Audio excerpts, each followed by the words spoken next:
won't be able to see it. Anyways, you hover over your lover as he was pinned to the human bed. You knew you were stronger, even though he was taller. You had the muscle, and you were going to use it to your advantage. It wasn't every day when you topped, but when you did, you really like to put a what? But when you did, you like to put a spin on it, get really kinky and stuff. You knew about some of Gamzee's personal kinks and loved to use them against him. Make him beg for release and satisfaction. Make him melt in your hands. He kissed you desperately as he attempted to grind against you, get some kind of friction. You didn't allow his attempts, moving up as he tried to grind. He would let out a groan and try again, only to get rejected again. Come on, Tav! He whined, grabbing at the waistband of your jeans. Why should I let you get your way? You asked, raising an eyebrow. Yeah. You let out a low laugh and smirk. He thought for a second. I don't know. You leaned closer to his ear. If you want it so badly, you're gonna have to tell me what you want. He gulped. Yes, Tavros. It's Master, you bitch. Yes, Master. Why is it country? You pulled off his shirt as you kissed along his shoulder, biting down hard at the most sensitive parts of his neck. You didn't like hurting Gamzee, or the idea of him being hurt, but the idea of him being helpless was to die for. Master! Gamzee moaned, grabbing onto your hair as he traced the length of your bull-like horns. More, please! You looked up to meet his gaze. His usually painted face, it wasn't now for some reason, was flushed a deep purple as his eyes were almost closed. Beg for your pleasure, you said, tracing the line of his navel? What is belly button? Tracing the line of his navel to where the elastic of his pants lay. He groaned loudly as you teased him. He wasn't much of a fan of foreplay, especially when he was the one getting played with. Master, please, I want you to touch me. You seriously think that's going to get me to make you feel good?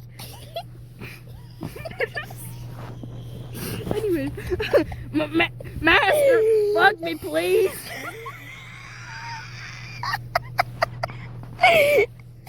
He moaned loudly as he spoke, rubbing at your own partially sheathed bulge through the jeans that you were dying to take off.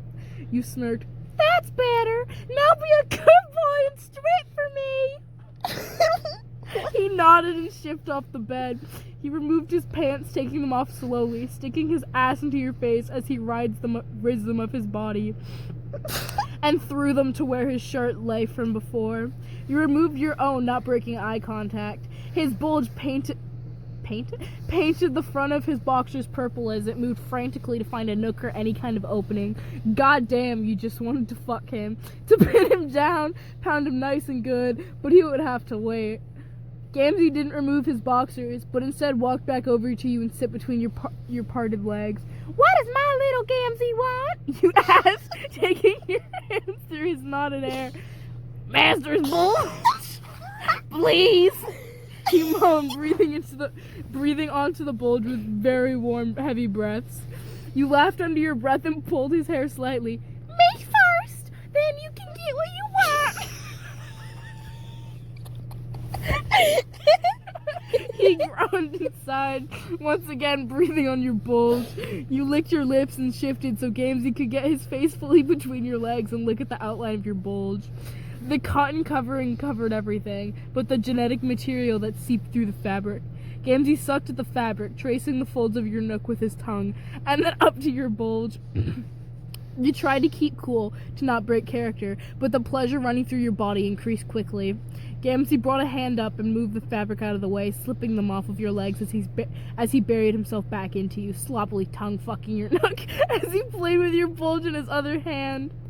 You pulled his hair harder, causing a moan to release from both of you. He pulled away, his lips covered in brownish genetic material as he panted. Can I have Master's bulge now? He begged, still panting. His own nut had dripped immensely as it covered the floor where he was sitting. He must have removed his boxes at some point while he mouth-fucked you. His bulge swayed rapidly as you picked him up and layers him back onto the bed. He laid on his back, legs spread wide to get a full view of his open nook and throbbing bulge. You climbed over him and settled between his legs as he tried to get your bulge in his nook, but you stopped him. I don't want you coming until I say so! He nodded and moaned at the word. He gripped your bulge and rubbed the tip along the folds of Gamzee's nook, pushing in slowly as he moaned. My master, yes! Once you were fully in, you stopped and squeezed his bulge in your hand. Remember, I do! He smiled and wrapped his legs around your waist, pulling you in more as you worked a slow thrust into him as you rubbed his bulge. He moaned with every thrust, calling, Master! As you slowly stretched his neck, you felt yourself slowly reaching your peak. This quickly, it can't be. You ignored the roaring pressure as you... pleasure as you kept moving to satisfy your lover, grabbing his grub scars with your free hand. Master, please! Gamzee screamed as he pushed against your bulge. It got tight, squeezing as he ground up against you. Gams! You groaned, thrusting faster as he screamed again. Only seconds later he begged, senselessly begged. Master, please let me come. Please. Oh, fuck. God. Oh, God. He continuously screamed as he reached his climax, lifting his back off the bed as you gripped his bulge one last time. Come on, Gams. Come for me. No. You wrote your orgasm, finishing inside his nook as he dug your nails into your skin, definitely drawing blood. He moaned when you pulled out of him. You need a shower. Turning away from your panting lover who still shook from his climax, you walked towards your bathroom before you stopped. Hey! Damn! Gamzee clearing his throat. That was motherfucking miraculous! You laughed. Yes, it was! Shut up! He nodded and followed you into the shower for round 2. Thank you for listening. Hope you enjoyed our reading.